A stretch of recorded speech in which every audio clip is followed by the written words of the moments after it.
মানুষের জীবনে যে ১-১১টি এসেছিল, সেই ১-১১তে দেশনেত্রী বেগম খালেদা জিয়া উনি গৃহবন্দী শুধু না, ওনাকে জেলখানায় পাঠানো হয়েছিল। ১-১১ মঈনুদ্দিন ফখরুদ্দিন সরকার। আজকের এই দিনে উনি কারামুক্ত হয়েছিলেন। আমার প্রাণের যে প্রিয় নেত্রী, বাংলাদেশের আপামর মানুষের নেত্রী, এই কারামুক্তি দিবসে আমি অভিনন্দন জানাই গণতন্ত্রকামী এই লালপুর বাগাতিপাড়ার এই লোকমানপুরের মানুষের পক্ষ থেকে তাকে আমি অভিনন্দন জানাই যে তার দীর্ঘ স্যাক্রিফাইস, দীর্ঘ আন্দোলনের কারণে আজকে শেখ হাসিনার পতন হয়েছে, দেশ থেকে বিতাড়িত হয়েছে, বাংলাদেশের নতুন সূর্যের উদয় ঘটেছে, নতুন অধ্যায়ের আবির্ভাব ঘটেছে। ১-১১তে দেশনেত্রী বেগম খালেদা জিয়াকে কারারুদ্ধ করেই মঈনুদ্দিন ফখরুদ্দিনের সরকার শান্তি পায় নাই। তারা সেদিন কি করেছিল? তারা সেদিন আমাদের প্রাণের যে প্রিয় নেতা শহীদ রাষ্ট্রপতি জিয়াউর রহমানের কলিজার টুকরা, বেগম খালেদা জিয়ার কলিজার টুকরা তারেক রহমান, আরাফাত রহমানের উপরেও অত্যাচারের নির্মম নিষ্ঠুর খড়গ সেদিন চাপিয়ে দিয়েছিল।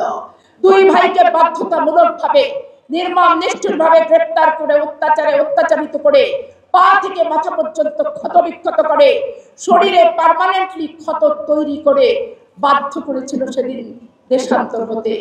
স্বামীহারা দেশনেত্রী বেগম খালেদা জিয়া এই মঈনুদ্দিন ফখরুদ্দিনের অত্যাচারে সেদিন পুত্রদেরকে নির্বাসনে নিয়ে একার জীবন সেদিন উনি দীর্ঘ পাড়ি দিয়ে অতিবাহিত করেছেন।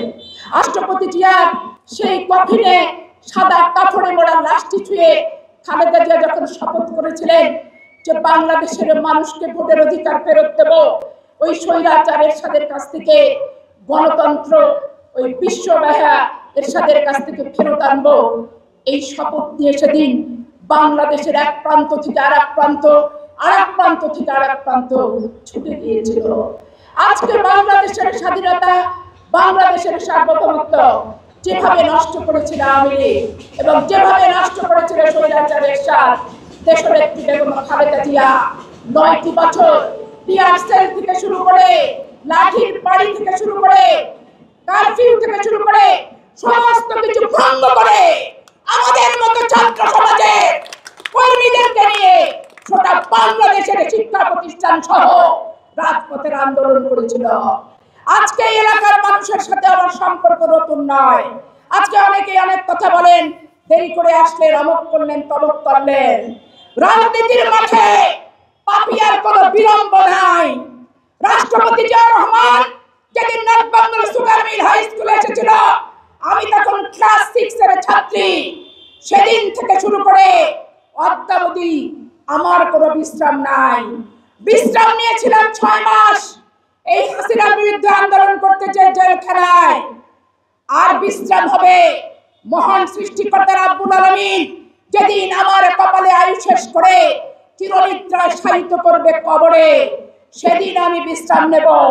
এর আগে বিশ্রাম শব্দটি আমার সংবিধানে নাই। চিঠালের সাথে north Bengal sugar mill high স্কুলকে মিটিং ভঙ্গ করেছিল কে? এই পাপিয়া।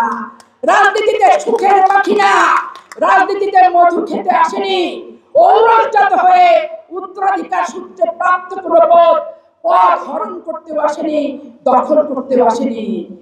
রাজনীতি করি, রাজনীতি করার কারণে মনোনয়ন প্রত্যাশী হতেই পারি।